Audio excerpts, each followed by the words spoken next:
All right, my friends, welcome back to the Rheia build. We are making some great progress in the job. Fun to have the irrigation supply drop off. That means Scott and my landscape team are rocking on the house. And do you notice the job site fence being down? There's something about that milestone that's really a big deal. Now in this episode, we're gonna jump into the HVAC and commissioning phase. This is really critical and I think doesn't happen super well on custom homes or production homes in America. So we're gonna show you how our HVAC system and some other critical components, we get them started and make sure everything's working well in the house. That being said, this is the Rheia build series in partnership with our friends at Builders FirstSource. This episode is specifically sponsored by both LG and Carrier. Let's get going.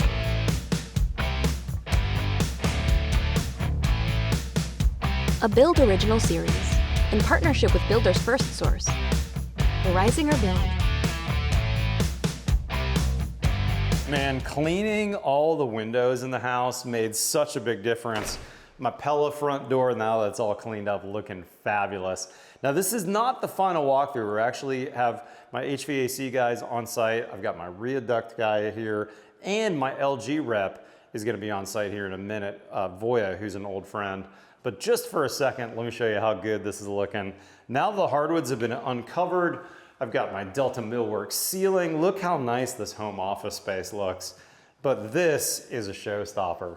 Look at this powder bath. This is actually not a powder bath, full bath, right? So this could be a bedroom. The clay imports tile, oh my gosh, amazing.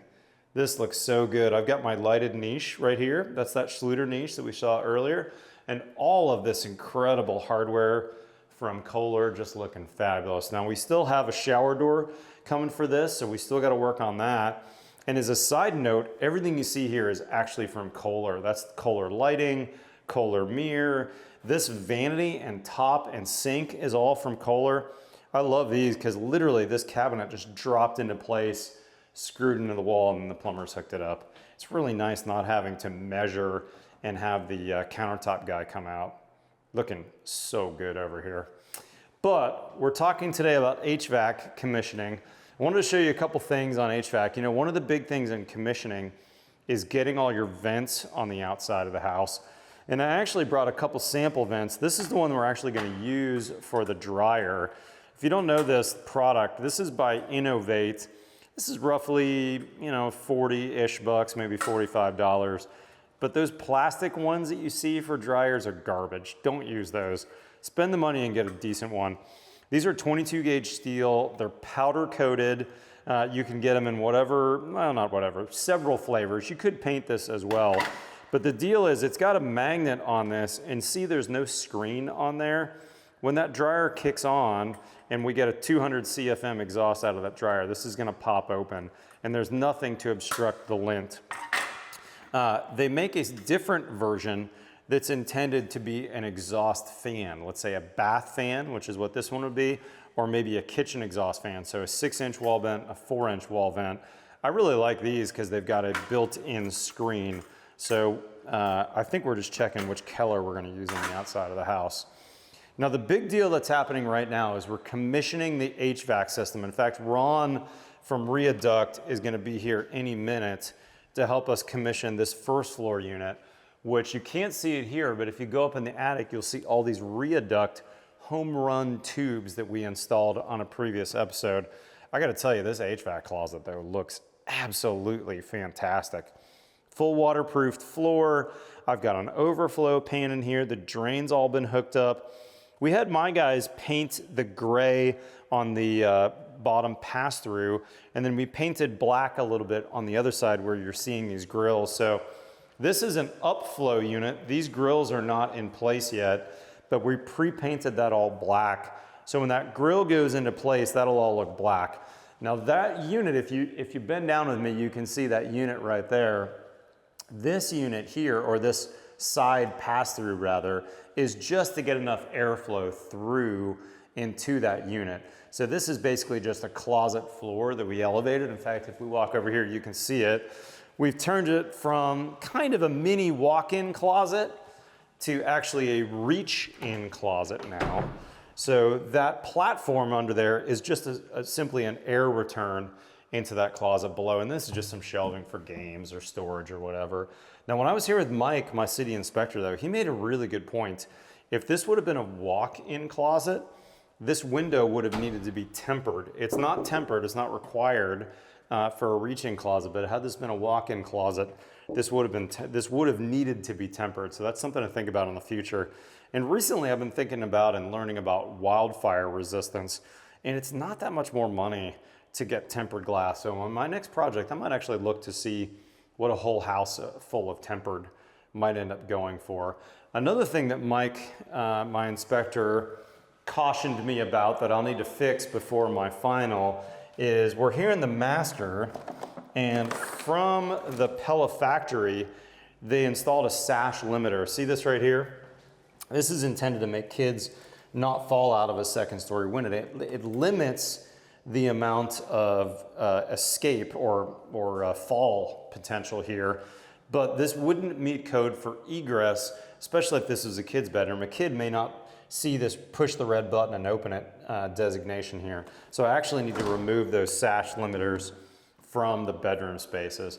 But man, these Pellas look amazing. These were pre-finished black, if you remember from earlier. And actually these windows are the only windows in the house that are triple glaze. And this push-out casement action on this window fixed here, really good U factor, and these windows look fabulous, don't they? Now outside you can see we've got our two outdoor carrier units side by side here, ready to go. And a couple things I want to make mention on carrier. These units are incredibly quiet. I need to double check. I can't remember if these are 2.5 or 3 ton units, but you know, Carrier makes really, really quiet outdoor equipment. And these have compressors that can vary in their output. So these compressors that are running, one's for the first floor, one's for the second floor unit, they can run down to 25% capacity all the way up to 100% capacity. So if we don't have a lot of load, there's not a lot of BTUs of cooling or heating needed, these can run at a lower and more efficient using less electricity speed. It also means that both these units run, I need to double check the specs, but they're in the like 40 to 50 decibel range. So they're very, very quiet on the outside. The other thing I want to mention on these is they're quite efficient even at very cold temperatures. These two units right here that I've got from Carrier, down to 5 degrees Fahrenheit outside, I've got 100% of rated capacity. So if you check the specs and see what the actual heating capacity is, I've got 100% of that heating capacity down to 5 degrees outside. In Texas, for me, that means I don't need heat strips. That saves a lot of money, that saves a lot of electricity. These units, full heating for the house down to 5 degrees, and they can even operate in lower temperatures. They're just not quite as efficient. They're only giving, let's say, 80% of rated capacity as that temperature drops below zero. So excited to see those guys get these fully commissioned. We're running now, and the guys are here working on various equipment. So that's really fun. Now, next thing I wanted to mention is in the garage, we have another Carrier unit. This is a Carrier linear recessed mini split. It's a one-way cassette, so meaning it only blows air this direction. And I really like how that turned out. Instead of the mini split head on the wall, this one basically sinks up in between your joists, or in this case, in between our ceiling trusses. And I really like how that turned out. It looks really nice. A couple things that are interesting about this unit. If you look, there's an access panel on this right and this left side. And those access panels are pretty unique to Carrier. For electric and drain, I don't need attic access anymore. I can get access from those two panels. This unit's also unique in that it has an RH sensor. It's got a humidity sensor on there, which is gonna give us an enhanced dehumidification. Now this one's really easy to clean and service, but if it was a Carrier head mounted unit, one thing that's unique about the wall heads from Carrier is a trained service technician in less than a minute can actually pull that entire assembly out and do a deep clean on it. It's super easy. So that's something that's a little unique about Carrier. That being said, guys, let's go check and see if we can find Rheia over at our HVAC closet. I know Nathan is just finishing up putting our back dam, our marble threshold in there. He's using a little bit of Lexel and getting that set up, but I believe Rheia is over at the water heater, and let's go talk about LG water heaters. Rheia, you in here, brother? Yes, sir. Hey, there you go. Good to see you, brother. Hey, Matt, good seeing you, man. Guys, Rheia is an old friend. He's been around a long time in the building science world. I gotta tell you look sharp today, dude. The red jacket. I appreciate that. Thank you. And look at this, he's got his LG logo on too. I'm hiding it today a little bit, but I figured the red stands up a little bit better. So Rheia and I have been friends a long time. He's every bit as nerdy as I am. So we're gonna get some good info from you, Rheia. First, let's talk your LG heat pump water heater. What do you think about this install? I actually like this install a lot. The piping's clean, everything's done beautifully. This thing, when it runs, is gonna grab the heat out of the house, dump that heat into the tank, and we're gonna talk about your technology in a second on that. But what you need to know is that this unit, when it's running, is gonna make cold, dehumidified air because it's pulling the heat from the space. Now, Rheia, I specifically designed this house with Steve Basic and put this in a more centralized location rather than the garage, which frankly is a good spot to put a heat pump water heater too, especially in Texas where it gets hot. But I was looking for really quick water piping. My buddy Gary Klein has taught me, the more central we can get that water heater, closer to the fixtures, quick water delivery. So that's the reason the central. Now, because this unit is gonna put off some cold air, I wanted to put some hot things in the closet with us. If you look on that top shelf, Rheia, we've just started installing some Sonos equipment. Okay, I So see I've got a a whole lot of house. wiring there, yeah. I got a whole house Sonos system, and their amps, I have them in my house. I love them, but you have to know they make a little bit of heat, which is a good thing to co-locate with my heat pump water heater. Absolutely. So, now you asked about the vents. The vent on the left is my Santa Fe dehumidifier output. Okay. So that's a smallish unit. I think it's an 80 pint unit, probably 100-ish CFM. I'd have to look up the exact spec. So when it's running, it's gonna dump hot dehumidifier in this closet. Again, adding some extra heat to the space. The other vent that you see in there is tied to this bath fan, which by the way is on. That's a Fantech 80 CFM bath exhaust fan. And it's not exhausting the outside, it's simply looping the air from this big air volume into this small air volume. Because I think a lot of people make the mistake of putting this water heater into a closet that doesn't have a good air exchange in and out. I want to say your specs might be 100 cubic feet of volume, a 10 by 10 by 10 closet is the minimum size. Does that sound about right? 700 cubic feet unless we have a path for air to move, right? Whether Okay. we have a louvered door, Yep. whether we're providing active or passive supply and return. The goal there is to really make sure that we don't overcool this space. We don't want to go below dew point Right. and cause all kinds of moisture issues. Exactly. And we also don't want to make this thing have to work harder than it has to, right? Yep. If we're going to locate it inside the actual building envelope, then we want to feed it that nice 70-ish degree air continuously because that allows it to operate efficiently. Yep. As this thing operates, it's going to put off about 150 CFM of cold, dehumidified air off the heat pump itself, right? Because Right. that's how a heat pump works. It's going to extract air from the air that's warm inside the closet space, Yep. dump that heat into the water, but then we got to do something with that cold air. Yeah. So having a little bit of pressurization inside this closet, so as it operates, and I'm assuming we're going to provide some kind of a passive. I see a note you put on here to undercut the door. I realized that before you came today. Oh shoot, I didn't get my undercut done. So we could actually use ChatGPT to do the math for us to figure out Absolutely. the undercut. But we need enough space that air can pathway out. Now this is a little funky, but the closet actually has two doors that can be undercut. So this door here, and actually my hallway coat closet door also will get undercut. So now I've got two return pathways out of that. So you're going to have about 3 inches by 24 inches across the board, right? Yep. Of undercut surface area. That's exactly right. That should give us about 150-ish, maybe a little bit more. Yeah, that's the idea. CFM of airflow under a 300 CF or 300 feet per minute velocity, which is Yep. going to still be nice and quiet.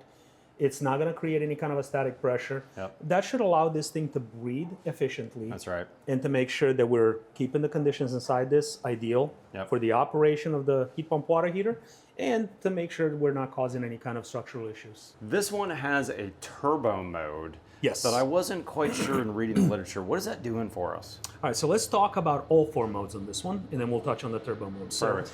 we're going to start off with the mode that I have the system in right now, which is auto mode. Okay. This water heater employs a heat pump.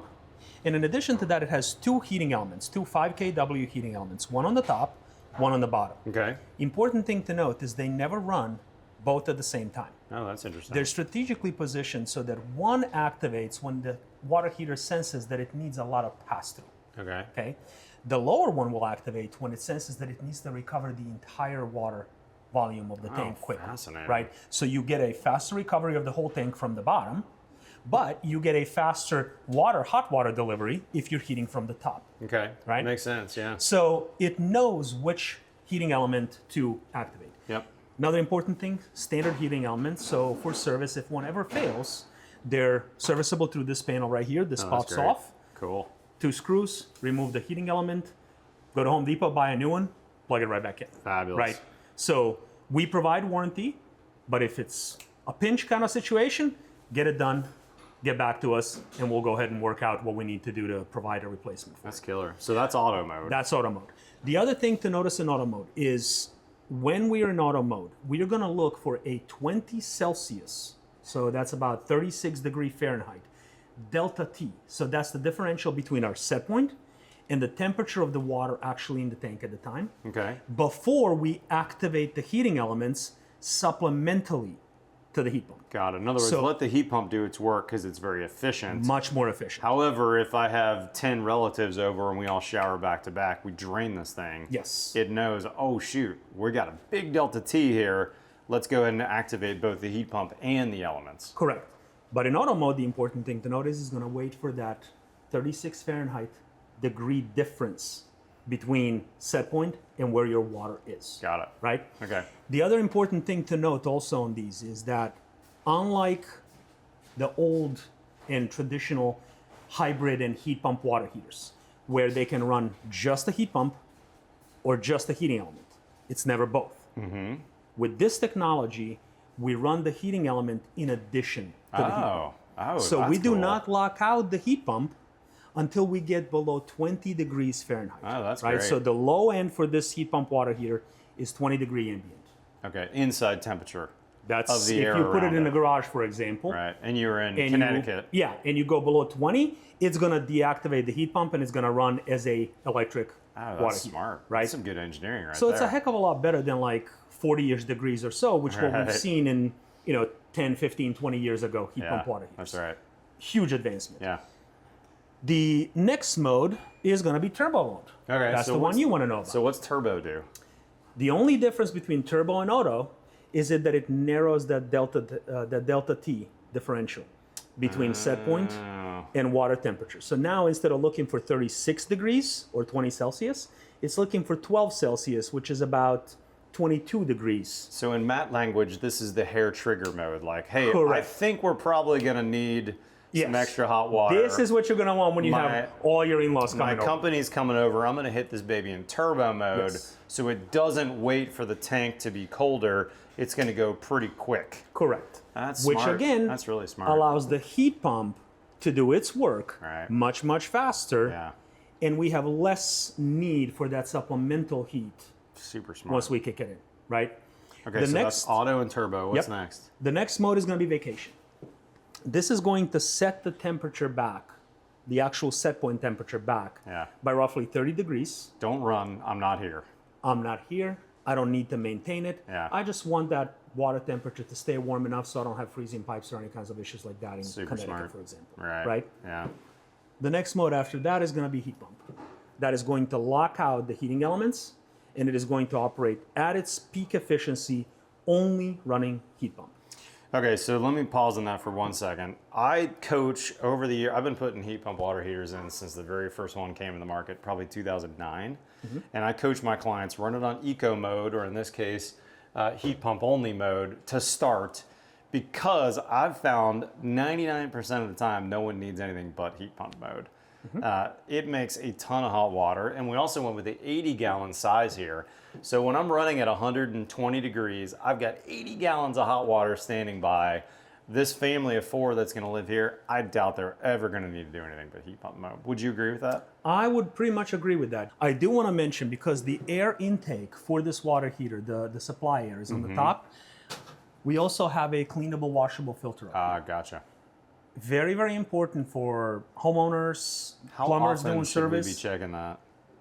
Every couple months? Check it once a month, I would say, Yeah. and just clean See it what it as looks need like. to, right? Yeah.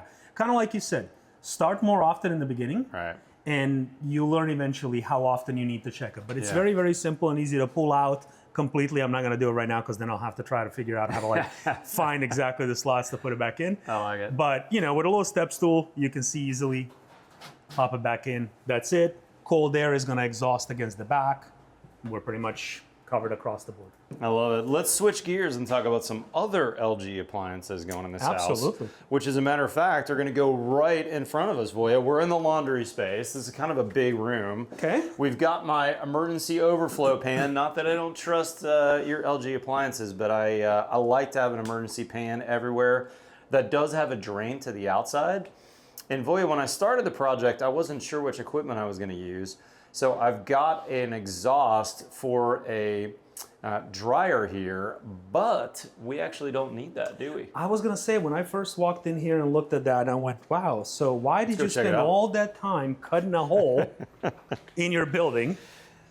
Well, you know, I do actually like the idea of having the ability to change out. Now, there's no gas line in the house, but I thought if someone doesn't use this laundry someday, 20 years from now, they've got the option, right? So we put a vent Absolutely. in, but this baby is Ventless. ventless. This baby is, yet again, we're going to keep talking about this, dual inverter, heat pump. So variable speed inverter, heat pump is built in.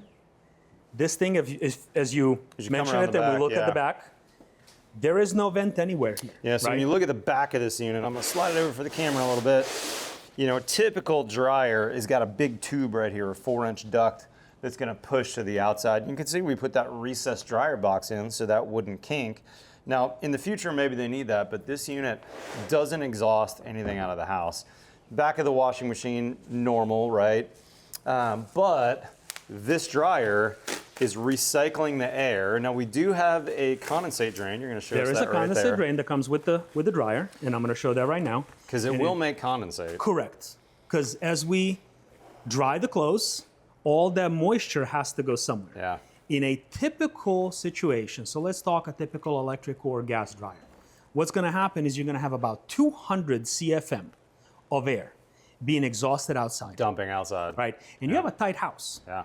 How many of us think to provide makeup air For your dryer. in a tight house for a dryer, right? I We know. think about it for a kitchen exhaust Yeah, hood, for sure. but we don't think about the dryer. Yep. This is a 200 CFM exhaust that's now taking our conditioned air, Yep. drying the clothes and dumping that conditioned air with the moisture outside. That's right. This thing actually instead recycles that, condenses that moisture, and we dump it through the condensate tube. Yeah. But what I really love about it is because this is such a thin condensate tube, we can now just use the same exact condensate drain All right, we're just using the same for drain our as the washer. Yeah, we're just gonna pop both of them into the same hole, call it a day. Yep. That's all the installation you have to do other than plug it in, Yeah. right? On a typical dryer, if you were to do a single load, this lint filter would probably be filled up. Yeah. So you got to service it after every single use. This thing will probably take close to a month worth of loads before it actually fills up the lint filter. Wow, how about that? Now, Not supposed to do that. that's not to This isn't say advice. I don't want you to check it and clean it after every use. 'Cause Every load remember, needs to be checked. airflow is important for drying of the clothes. So Yeah. the less airflow, the longer the drying cycle takes. That's right. Yeah. So clean it after every use. But what you're going to notice if you switch from a standard dryer to a heat pump dryer, you're going to notice a huge difference Mm-hmm. in how much lint is actually there. That's awesome. That means that you're not ruining your clothes as Yeah, often. yeah. So this red more jacket, gentle. if I want to throw it in on steam cycle, get a little bit freshened up. We are in Texas. Yeah. It's a little hot and Yeah, smelly out here. For sure. But if I want to freshen this thing up, I'm going to keep this thing for about 4 times as long as I would if I just threw it in my standard That's a big deal. dryer, right? And we're talking about our washer. Typical standard washer, couple of differences from, let's say, my mom and dad's washer, right? Check this out. It's These got babies.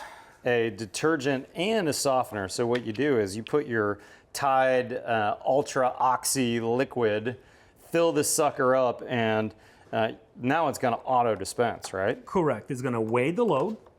It's going to use its internal sensors to determine the fabric type, and it's going to automatically determine how much precisely, based on that fabric type and based on the weight of the load, precisely how much detergent it needs to dispense.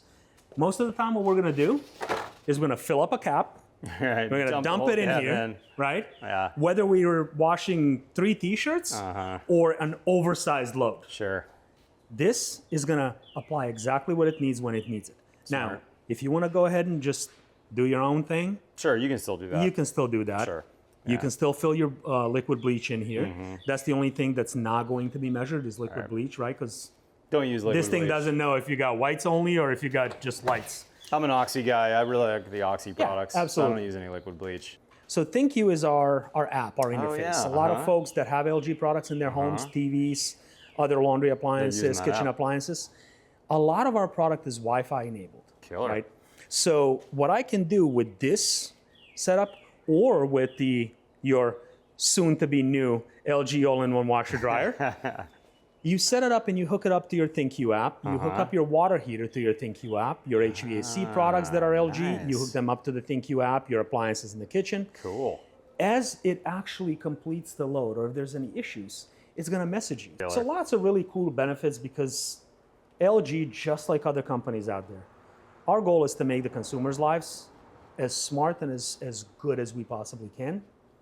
And all of these appliances, ThinQ, that's really just another step towards making a smart home that's out of the box, ready to go, without having to invest into like all kinds of third-party stuff that we had to do 10 years ago. And how cool that LG realizes a smart building science guy like Voya is really good to have on staff, so that when I'm building a tight, energy efficient home, I can put a heat pump dryer in, and we've got guys like Voya that I can call and ask a question. Same with that heat pump water heater. Voya, thanks so much for making the trip to come see me today, brother. Matt, always a pleasure to come hang out, see what you guys are doing. Man, I'm loving it, and I can't wait for the next project. We got to get back to the HVAC commissioning, so let's go find Ron and talk about the Rheia duct system. Okay, y'all, just to remind you what the Rheia duct system is, this is that gray flexible piping that we use for the HVAC system on the first floor. It's a home run system, meaning it runs direct from the furnace all the way to the outlet. It's not a trunk and branch system, and it was really easy for us to route through the first floor trusses. So that being said, let's go find Ron and we'll show you how we actually commission this ducting system on the first floor. Thanks, Matt. Here we are today at the Rheia build. We're going to be working on the commissioning process on the Rheia air distribution solution. Every Rheia installation should go through the commissioning process utilizing our 2 web-based apps, Rheia Manage and Rheia Verify. Rheia Manage is what's used to manage the contractors, the builders, the communities, and the design files. And Rheia Verify is what's utilized by the technicians out in the field to verify that the system's operating within the design parameters. Today, we're going to be going through that process. It starts with making sure that you have all the right materials in place to do the commissioning process. The tools necessary are a flow hood or a bolometer, an iPad to run the app, and then manometers to take static pressures of the system. First step is walking through the home with the design in hand, ensuring that all the distribution points are installed in the proper locations by design. You make sure that all the diffusers are either on or off, and make sure that all the dampers are positioned in the open position. That's how you start out the project, and that's what we're going to start with here today. When preparing a house to go into the commissioning process, you want to make sure the orientation is selected correctly. Depending on which way that house faces to the sun, it could change that airflow demand by a room. So in the app, you want to make sure that you're selecting the proper orientation. By doing that, the design's referencing the front door. So if you pop open most phones, they do have a compass on them. And if you take that compass and just set them against the front door, that front door for this particular house is facing northeast. So you want to go into the app, select the proper orientation, and now it's going to give you the correct airflows by the orientation of the house for that specific design. As mentioned, we're going to start the process by making sure that all the diffusers are installed or absent, and making sure that all the dampers are in an open position. To do that, you want to walk through with the design in hand, making sure that all the diffuser or distribution points are in the proper location by design. All the distribution points are cut out behind the drywall, make sure that they're exposed, and making sure that, again, all the dampers are in an open position. So by design, we're looking at the living room register here. All we're going to do is make sure that the diffusers are on or off, and then making sure that the dampers are in an open position. To take off the ceiling diffusers, all it is a quick slight turn to the left to take them off. And you can see the damper in this distribution boot. You want to make sure that it's in the open position. They have 5 fixed positions. Right now, this one is wide open. If you saw that it was at an angle or closed, again, you want to make sure that they are all wide open. So this one's in good shape. We're going to go ahead and do that throughout the entire home.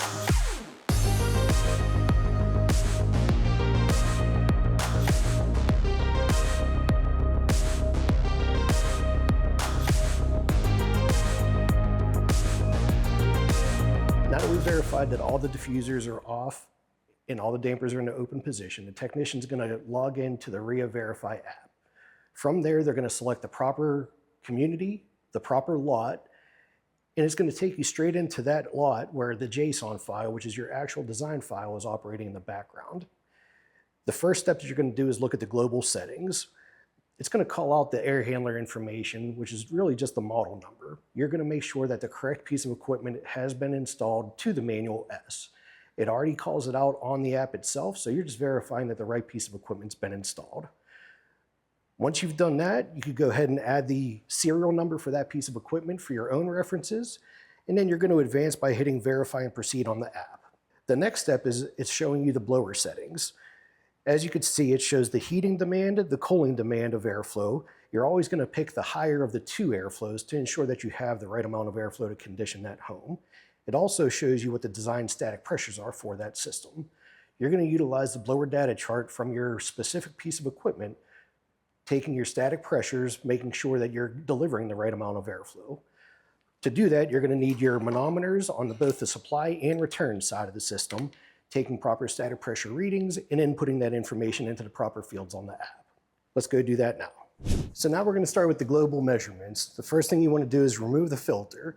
We have the filter removed because that could be a variable. Every HVAC design starts with a static pressure of the filter. So you want to make sure that it's removed because it may be the wrong type, could be dirty, and that's going to throw off what our static pressure readings are.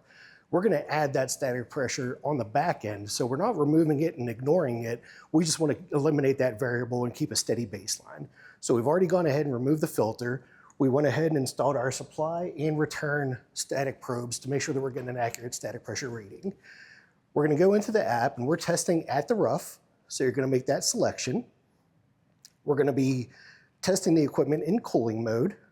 We have the diffusers absent. And we're going to balance to cooling because we're in Austin, Texas. So it's a cooling dominated climate. We're not going to balance to the average, although you can depending on what climate zone you're working in. If you're in a multi-climate zone where you have multiple seasons, you're going to want to balance to the average, and you're going to want to recommission that home or rebalancing it depending on the seasons. That way you're living in your home as comfortably as you can, as optimally as you can. From there, we're going to enter the static pressure measurements that we're finding on the system. And we're doing that again based off of the prior screen that showed you what the target CFM is for heating and cooling, as well as the design static pressures. Now we're getting into the balance portion of the commissioning process. On the app, it lists out each room name just like it shows on the manual D. Whenever you click on the room, it now is going to tell you what distribution points are in that room with the specific name to each distribution point. So we're in the living room. And you can see it has all the different fields for all the different distribution types in that specific room.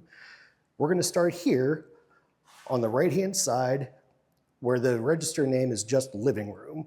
We're going to go ahead and tap on the field. We're going to grab our barometer, take the airflow measurement. Once you capture the airflow measurement, you're going to go ahead and enter that into the field. And you're going to go throughout the rest of the home and take those same measurements and enter them in just like it calls out on the app itself. So you're just following the prompts on the app and entering the information as necessary. You don't want to be overly concerned about the measurements. You don't want to get too focused on it. All we're doing is setting a baseline of what we're trying to achieve. So as you go through, you do want to pay attention in case you get a 0 or a number that may be off compared to some of the other distribution points. Whenever you think about a Rheia distribution system, because it is a home run, each one of those ducts are coming from the same area. They're all going to one centralized manifold. So if you have multiple distribution points in the same room, and they're pretty comparable as far as distance goes, those measured airflows should be pretty comparable. If you're measuring 30 CFM, 30 CFM, and then all of a sudden you're getting 10 CFM out of another distribution point, you have to think about why that's happening. Maybe there was a hard bend and maybe a fitting wasn't utilized, or maybe something was run a little bit too loose and there's a lot of resistance within that duct. Paying attention to the measurements while you're going through the process helps you determine if there's an issue. If you ever measure a diffuser and there's a 0, that tells me that someone either disconnected a duct or there wasn't a good connection in the first place, and you want to make sure that that's being executed before you move forward throughout the rest of the home. Otherwise, everything you've done to that point is going to be inaccurate. So although you're not going to be dialed into exactly what's going on through this portion of the process, you do want to pay attention to the measurements that you're getting. So once you've gone through the home, taking the measurements and entering them into the app, all of the rooms are going to turn from red to green, letting you know that you've measured all of those individual distribution points and all the information is proper. From there, you're going to go ahead and hit balance on the app. And what it's doing is it's taking all those airflow measurements that you've taken in proportion to the static pressure of the system itself. And now it's telling you what dampers need to be adjusted to try and deliver a balanced home. Once you've hit balance, you go ahead and you click on balance results. And now you'll see there's certain rooms that have turned red. Those rooms are the ones that need to be adjusted. So now you're going to go back through the home, adjust those dampers accordingly, and replace the diffusers as you make those adjustments. We're going to go ahead and do that now. So each distribution point on the Rheia system has 5 fixed positions. Position 1 being all the way open, position 5 being all the way closed. Whenever you go through the balance process, the app will tell you what distribution points need to be adjusted to what damper position. So this specific distribution point is started off in wide open like we talked about. It's telling us we need to close it down to position 3. So with those fixed positions, you just count. With position 1 being open, that's position 2, that's position 3. From there, you're going to go ahead and put the diffuser back on. You line up the 2 tabs to the 2 openings on the distribution point, press it in slightly, and turn to the right. You'll hear the diffuser click into position, and that's how you know you're on. Once we've gone throughout the house making the proper adjustments and putting the diffusers back on, we want to take our final static pressures one more time. As we restrict dampers, that's going to increase our static pressure. So we want to take that final static pressure to make sure that we're still operating within the design static pressure of the system. Let's go ahead to the air handler. We'll take those static pressure readings. We'll put them in the app, and now the app's going to produce a report for us. And I'll talk through that reporting, how to read it, and how to determine that the home is operating within the design parameters. So whenever you're taking your static pressures, you always want to make sure that your tools are zeroed out and calibrated at 0 to start. You can see that these 2 are open to atmosphere right now, but they're not calibrated. So we want to go ahead and zero those out before we take our static pressure readings. Now they're at 0, we're going to go ahead and put them into the system, take our final static pressure readings, and enter them into Rheia Verify. Whenever you're taking static pressure readings, you should be using a pitot tube. That's the metal tube, and you want that point to point into the airstream. It has a sealed end, and that's how you could remember having the pitot tube always pointing into the airstream.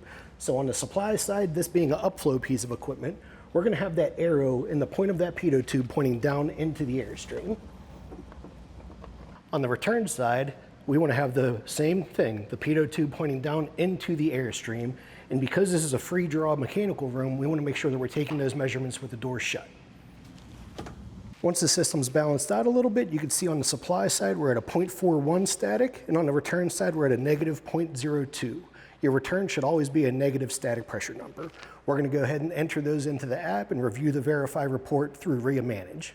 Now that we've completed the Verify process, we're going to log back into Rheia Manage and review the Manage report. We've logged into Rheia Manage at manage.rheacomfort.com. We're going to select on Reisinger Build.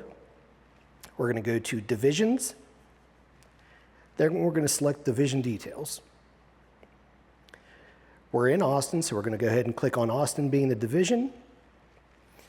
And you can see that we're at the address of the home.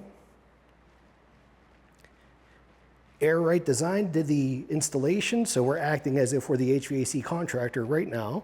And we're going to go ahead and click on the lot. You can see that the commissioning was completed on 5/27 by TEL with Air Right by Design. The first button here that you click on, it's actually giving you your short summary report of your manual J design. You can see that it lists all the names of the room of the house, the cooling CFM demand, the heating CFM demand, and the average of the 2. The third button here, whenever you click on Results JSON, that's the coding of that JSON file, the HVAC design file.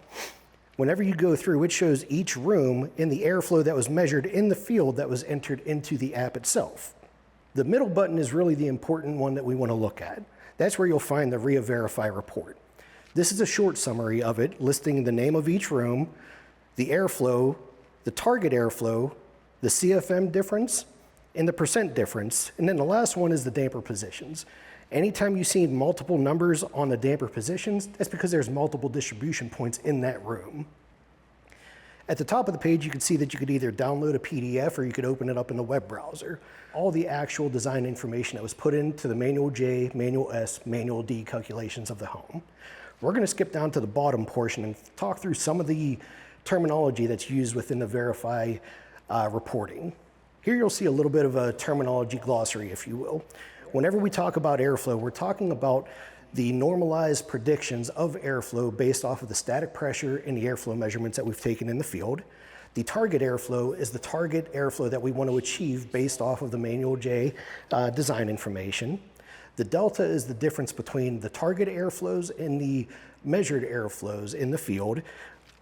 It has a percent difference and it has a CFM difference. We want to fall within the ACA standards, which is 25 CFM or 20% of that Manual J design target.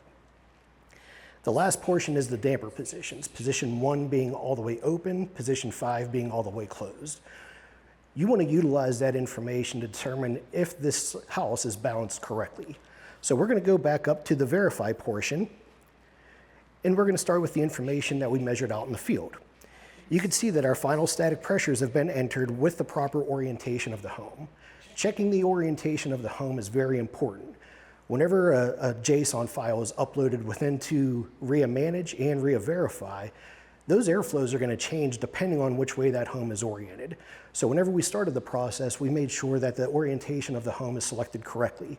And what you do is you take a compass, stand at the front door, which way you're facing, take that orientation and enter it into the app itself. So we were facing northeast, so it calculated the proper airflows based off of the orientation of this home.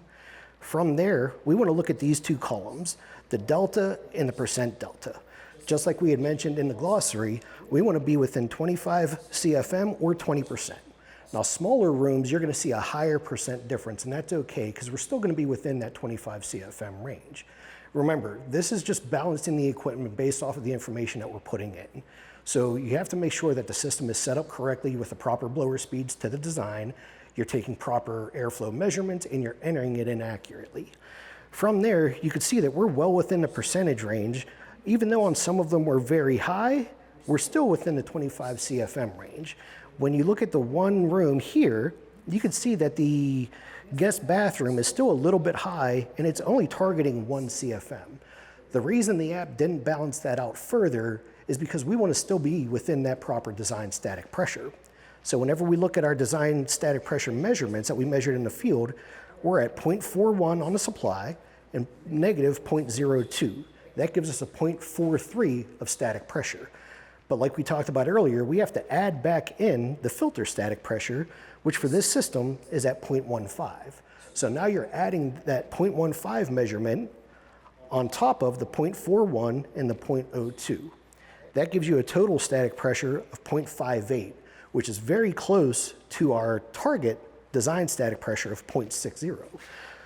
We don't want to go over our design static pressure because that could cause your system to either trip on a high limit or freeze coils in cooling season. So the app is actually going to protect the system by not going too far above that design static pressure. Again, this is just a target guideline. You could always make some fine-tune adjustments either to a homeowner's personal preference or to try and get this balanced in a little bit tighter, but this is going to get you where you need to be very accurately, very quickly, as opposed to a conventional air balance where every time you make an adjustment, it affects everything else you've just done. This is a one-stop, one-shot through, and you're going to get these predictions very accurately to the system. So that completes the commissioning process of the home.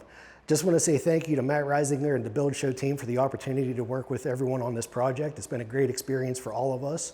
I hope it's been a great experience for you. If you have any questions regarding the Rheia air distribution solutions, you can find more information about Rheia at rheicomfort.com. Feel free to reach out to any of us. We'll be more than happy to point you in the right direction on how to utilize Rheia as an air distribution solution for you. Thanks again, Matt. Back to you.